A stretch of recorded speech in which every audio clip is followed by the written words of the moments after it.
All right, it was just 1 year ago today, August 15th, 2021. Kabul fell to the Taliban after 20 years of democracy and freedom for the Afghan people. Now, in the years since, the Taliban has imposed severe restrictions within the country, particularly on women. NBC's Kelly Colbiella took a deep dive into what's happened over the past year. A defiant and dangerous protest by women in Kabul, beaten by Taliban fighters for gathering in the street, chanting bread, work, and freedom. A year ago today, thousands desperately tried to escape as the Taliban encircled the capital, fighting to get on the last flights out of the country, handing over their children, many terrified they would be hunted down for working with the U.S.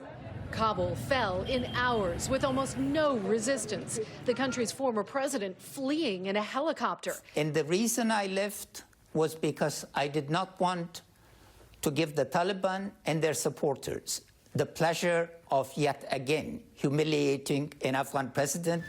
The new rulers promised to be more moderate than the Taliban of the 1990s and vowed to not harbor al-Qaeda or others planning to attack the West. After the U.S. drone strike that killed al-Qaeda leader Ayman al-Zawahiri this month in Kabul, the Taliban insisted they didn't know he was living in the capital. The White House claiming in a newly declassified intelligence report that al-Zawahiri was the only key al-Qaeda figure trying to re-establish himself in Afghanistan, adding that the terror group does not have a capability to launch attacks against the U.S. or its interests abroad from that country. Drought and sanctions have destroyed Afghanistan's economy. More than 1 million children are at risk of severe malnutrition, as we saw firsthand back in January. Today, women's freedoms have all but disappeared. Morality police make sure they're covered and traveling with a male escort. Girls older than 11 can't go to school.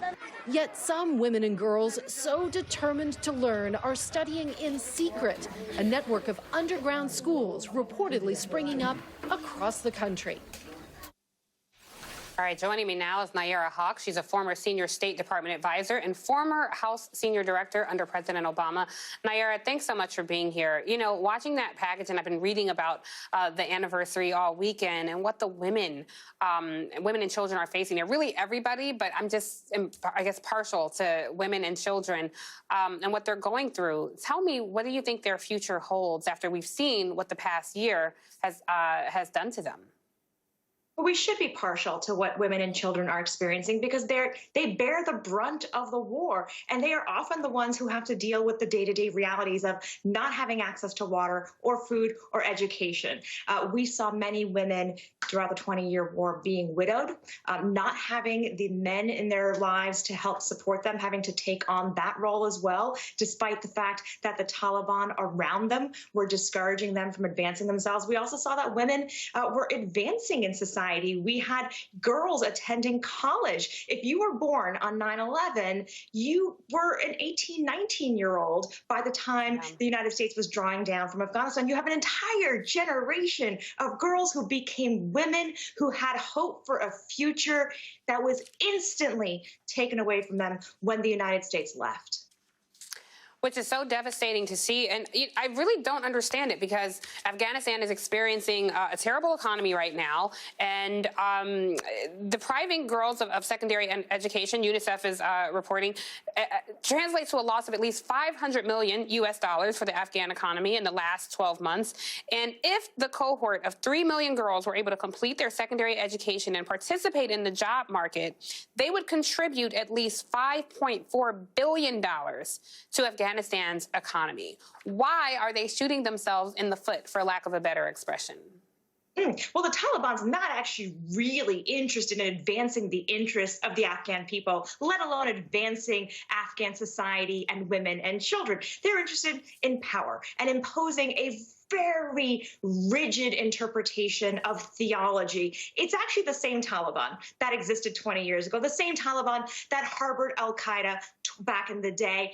They are now back in power, but they've realized over the course of 20 years how to better use technology and how to message themselves better. So on the surface, they'll say, Power E-Trade's easy-to-use tools like dynamic that have been made for women, and they'll say that simply to keep international monitors off of their backs, simply to get access to money that they can then use as a grift to support their power. They have not changed. The Afghan people know they have not changed. But what we're seeing in a lot of rural communities is that Afghan villagers, Afghan people were willing to accept Taliban rules simply to have security and peace. So we're seeing the trade-off being made of it having security instead of having human rights. And that's a choice that no one should ever have to make.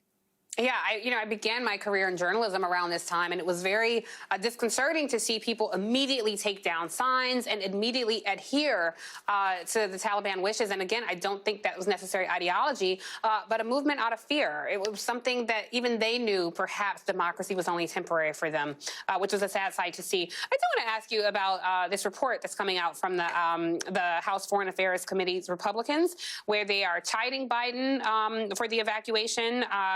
They said it was a failure to adequately plan and execute the U.S. withdrawal from Afghanistan. And the Republicans are alleging that President Biden misled the public about the consequences of a withdrawal. Listen, to be fair here, I do remember watching when this news first came about, and it was really challenging to watch in a few days. But then when they executed the withdrawal of thousands, tens of thousands of people, it was quite a sight to see. Is there any credibility or truth to what the Republicans are suggesting here in this report?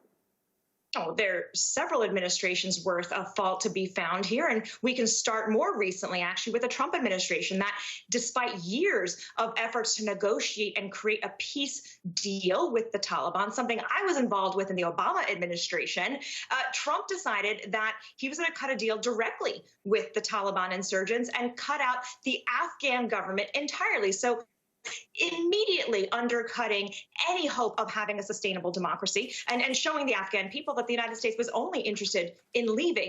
In addition to that, President Trump also undermined and diminished the capacity of the United States to process visas, to evacuate refugees from all over the world. So suddenly you have President Biden now having to execute a date of withdrawal that Trump picked with minimal resources to actually make any of that happen. And this despite the fact that as vice president, he was one of the lone voices that wanted a withdrawal. He was against surges. Yeah. He has a long record of saying he wanted to draw this war down, but it was not ideal in any way, shape, or form. And a big part of that was because of the 19 years of what he inherited. Yeah.